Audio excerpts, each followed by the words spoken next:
This video will review how to enter data into Infinite Campus for the Kentucky Child Outcome Summary process. In this video, we will review types of checkpoints, data entry periods, and how to enter ratings and save the form in Infinite Campus. There are 3 types of Child Outcome Summary checkpoint forms that you may enter for each child. There is the entry checkpoint for any child who has not previously received a rating in Infinite Campus. There is an interim checkpoint, which is for any child who has been previously rated in Infinite Campus, but who will be continuing on in the preschool program. And there's the exit checkpoint, which is for any child who's leaving the preschool program for any reason, either to go to kindergarten or because the parents have chosen not to send the child back to preschool. There are also 3 data entry periods for entering COS data into Infinite Campus. These are the first data entry period, the fall data entry period is September 15th to December 1st. The winter data entry period is December 2nd to March 1st. And the spring data entry period is April 1st to May 31st. The type of checkpoint that you're going to enter at each data entry period will depend on where the child is in the process. Typically, in the fall, you would enter an entry form or an interim form for children. The winter would typically be only for entry forms. These would be children who joined the preschool program who enrolled too late for you to complete a fall entry form. Spring is typically exit or interim, so you may enter an exit form for children going on to kindergarten, and you may enter an interim form for children who are going to continue on into the preschool program the following year. When entering the checkpoint information, you will select Type from the drop-down menu at the bottom of the form. The checkpoint explains program entry, interim, and program exit, but you will choose at the bottom under Type whether this is an entry, interim, or exit form. You will also choose which checkpoint this is. Is it fall, winter, or spring? So you'll choose those from the drop-down at the bottom under the box. Entry and exit checkpoint ratings are required for all children for whom state funding is received. So you must enter an entry form and an exit form for any child for whom you are receiving state funding and for any child for whom the district is providing special education services. So this would include any child coming to the school for services only, or any child in Head Start who is receiving services from the district. Interim checkpoints are recommended but are not required. Interim checkpoints would be either spring for children continuing on the next year or fall for children continuing on. These are not required by state regulatory guidance, but they are highly recommended because districts can use this information to monitor growth using the Child Outcome Summary report. In order to determine your rating, you will need to finalize your ongoing assessment data first. Then you want to review that ongoing assessment data using the crosswalks from the Early Childhood Technical Assistance website. These crosswalks are also provided on the Berea RTC COS page. You want to then review that information that you have gathered from family service providers and other caregivers, because the rating must be a look at the child's functioning across all settings. So you don't want to just use your classroom assessment data. You want to use other information related to how the child functions across settings. Use the decision tree and the 7-point scale definitions to make your decisions and make your ratings.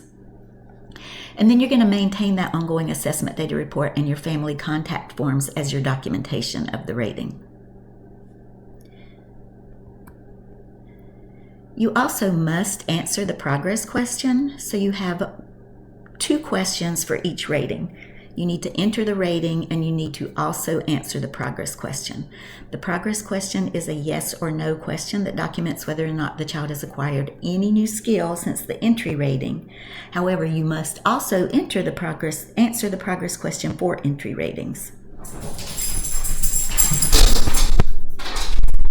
When answering the progress question for the entry checkpoint, answer no, and type initial entry in the described progress text box to clarify that this is an entry checkpoint, so the child has not been able to make progress. For the interim and exit checkpoints, answer yes if the child has acquired any new skill. So that means if the child has learned a new word, has taken more steps, any progress the child has made would result in a yes for the progress question.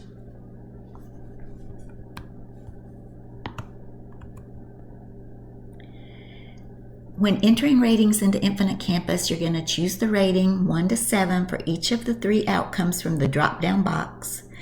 And then you're going to answer the progress question by checking yes or no. It's not necessary to enter any documentation into the described progress box because you have your ongoing assessment documentation and your family forms to document your answer.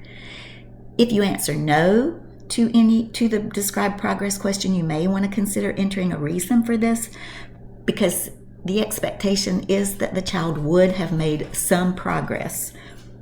So if you choose to answer, if you believe the child has made no progress, you may want to enter a reason for that, such as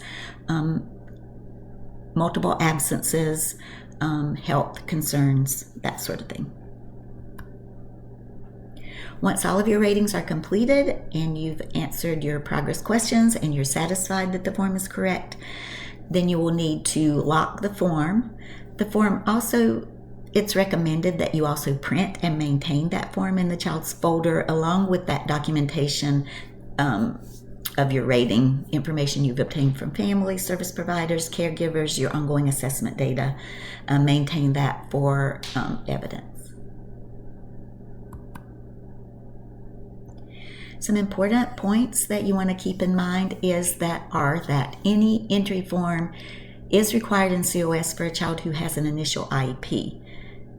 This form must be completed on or after the IEP start date. So if you anticipate a child in your classroom will have an IEP by December 1st, you may want to wait until the IEP is in place to complete that form, because it does need to be dated on or after the IEP start date.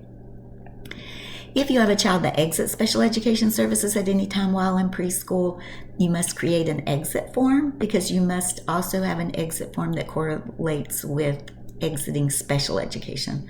So if the child is a 99, a 4-year-old, and will transition to kindergarten during the year in which they exit special education, it's not necessary to create a new form. If the child is a 3-year-old when they exit preschool and will continue in preschool the following year, it's a good idea to create a new entry form. Some final reminders: remember to gather that information from families, caregivers, service providers, and document that information. Use those crosswalk documents associated with your ongoing assessment instrument to determine which indicators to consider for each of the 3 outcomes. Finalize your ongoing assessment data early enough that you can make that rating determination for the checkpoint periods, fall, winter, or spring. If you have children who you anticipate will be placed in special education and will have an IEP, wait until the IEP start date to complete that rating in Infinite Campus.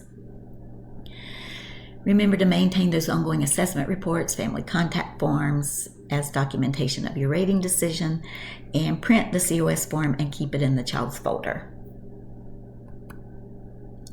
You can access the resources discussed in this video, the rating definitions, the crosswalk documents, and the decision tree on the Berea RTC website COS page, bereartc.org. And if you have any questions about the COS process or entering information into Infinite Campus, please feel free to contact me.